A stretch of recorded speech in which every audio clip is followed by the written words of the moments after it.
Welcome back. But you're a minority. Majority parties are entitled to use, one, they can elect the Speaker, because it's done by majority vote. If you were the majority, you'd expect to do the same. Don't you do that in your house in the provincial government in Western Cape? You've got your own person in. Well, of course the Speaker is a member of the DA, but we So you can't object to them appointing their own person as the Speaker? We don't object to that. So what's your problem? We object to the Speaker flouting the rules of Parliament. She's the custodian of the rules of Parliament, and yet she flouted them several times towards the end of last year. Okay. So you don't object to them appointing somebody? Well, I bet you in your own provincial administration, I mean, at some point you use your majority to end the debate, don't you? I think it's perfectly legitimate. I mean, let me give you an example. I heard that there was a debate in the City Council where you have a majority of Cape Town, and there seemed to be a lot of shutting out because the ANC were objecting to a boulevard called F.W. de Klerk Boulevard. So it's not as if you people are adverse to actually doing the very same thing you accuse the ANC of. No, but there is a very clear difference between winning a vote in a legislature using your majority and actually using your majority to shut down debate and exclude points that need to be heard. Can you give me an example when they shut down debate? Well, sure. On the day that we used the filibuster, the filibuster was in response to the Speaker unilaterally changing the order paper. Now, the rules of Parliament say that the order paper is agreed to by consensus among all parties. The Speaker walked into the House after the order paper had been agreed to that morning, and her first announcement was a unilateral change to the order paper, now, to protect the President and to ram through the Nkandla Ad Hoc Committee report early on in the day. Now, that's not acceptable. There's no way that we could have accepted that at the time. Now, the best way that we came up with at the spur of the moment to object to that was with the filibuster, and we did it, and it was very successful, and we made the point to the nation that we're not going to let the ANC get away with flouting. You very well behaved until they came along. Now all of a sudden you decided to behave like they are. No, I don't agree. I think, last year we submitted comprehensive proposals for rules amendments to, give Parliament its teeth back. And I think the difference now is not so much who's in Parliament, but the extent to which the ANC is beset with crisis. So how do we get out of this impasse? Because it sounds to me, listening to this debate, we haven't had the benefit of the ANC stances on it, I regret that. But it sounds to me we're going to be in serious trouble, yet again, in 2015, unless something changes. Well, just points that were raised as well, is that when you're in the opposition, it's very easy to, characterize and say, well, of course it's the Speaker, of course it's the ruling party and all of that. And I can assure you that if you were in that position, you would do exactly the same. That's the point of having a majority, in the sense that you will use whatever techniques that are available to you. Indeed, you may say no in the opposition right now, but it's always tempting to do that when you're in power, because people always look at things differently when they're in power. Yeah. Okay, so how do we get out of this? Yes, that's what I'm asking. There is some truth to the fact that the ANC has sort of abdicated its responsibility on keeping Parliament, at least the presiding officers, as being impartial as required by the Constitution and certainly for Parliament to function. So basically what needs to happen is that all of those people need to renew their mandate, in effect, saying that if you're going to be the Speaker, you have to shed your party colours, and you have to ensure that the process is procedurally fair, as required by the rules and certainly as required by the Constitution. That's how you get out of it. And in effect, for the individuals that are there as well, indeed, parties such as the Economic Freedom Fighters, it is about establishing their footprint in Parliament, but there's a much more sophisticated way in going about doing that. And it doesn't require the whole institution, the whole process to degenerate. But in the main, the ruling party, as the majority party, has the greatest responsibility of ensuring that the process is procedurally fair. Do you accept that you have a responsibility, maybe a minor one, but a responsibility ensuring that the public actually gets a Parliament that debates big issues? We agree that the Economic Freedom Fighters and its members of Parliament have that responsibility to ensure that Parliament works effectively, efficiently, in peace, with dignity and decorum. And we are doing all what it needs to be done to do so.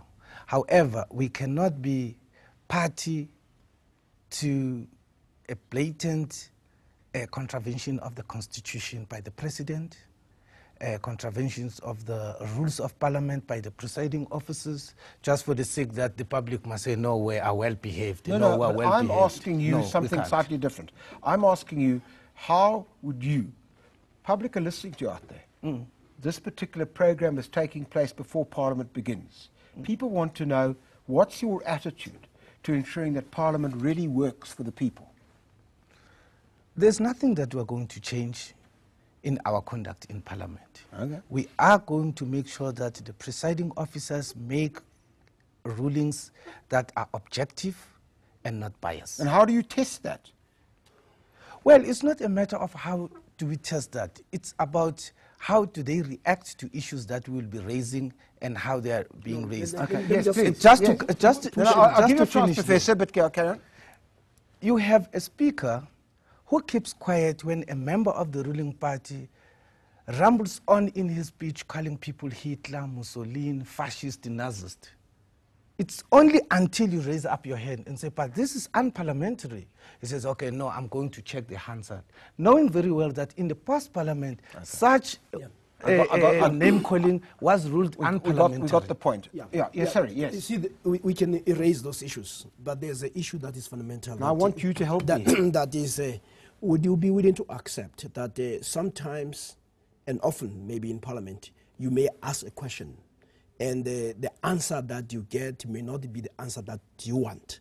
That does not give you a right to degenerate or to make parliament to degenerate. Can I just add to that? Let me give you an example just to illustrate that. I know we've been talking about the president and Nkandla, and I know that at some particular point in the future I read that the president, whether it's going to be on the whenever it is, there's going to be some, he's said already he's coming on a particular date. You're going to ask him the question again, no doubt.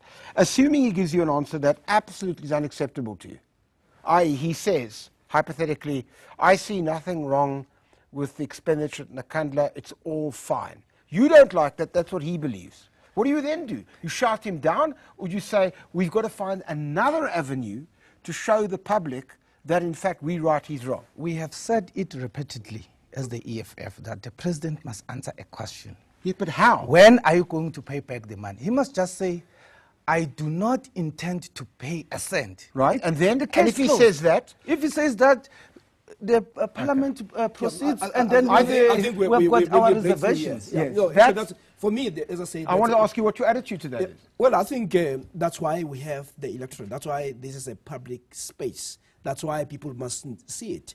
And that's how you win votes. You win votes by making compelling arguments, by coming up with better proposals, by making sure that you conduct yourself in a manner that is attractive to the people that you want to support you. So I do think that you have raised the issue, but what people were beginning to question is whether the EFF will only be satisfied if they get the answer they want. I think in fairness, but now you've answered the question. There are two answers that the president can give. Yeah. I am going to pay 50 rand, or I'm going to pay 1 million rand. or I'm going to pay nothing. Or I'm not going to pay anything. That's all what he should But say. can I tell you what's going to happen actually? They're going to disallow the question. Because that's the fundamental problem. Well, you know what? Gwede Mantashe said on the record that it is the job of the ANC's parliamentary caucus to defend the president and protect the president. Can I say this? I know they're going to disallow the question because it was asked already. You know what?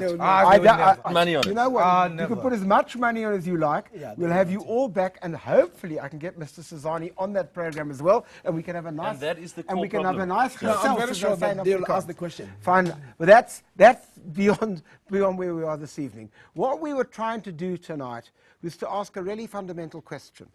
Where goes Parliament? Are we going to be gridlocked? Are we going to move on? Is Parliament going to be the chamber where people say the big issues of this country are debated? Of course the issue isn't whether people agree. That's why different political parties are in Parliament. If they all agreed, I think it would be a very sad state.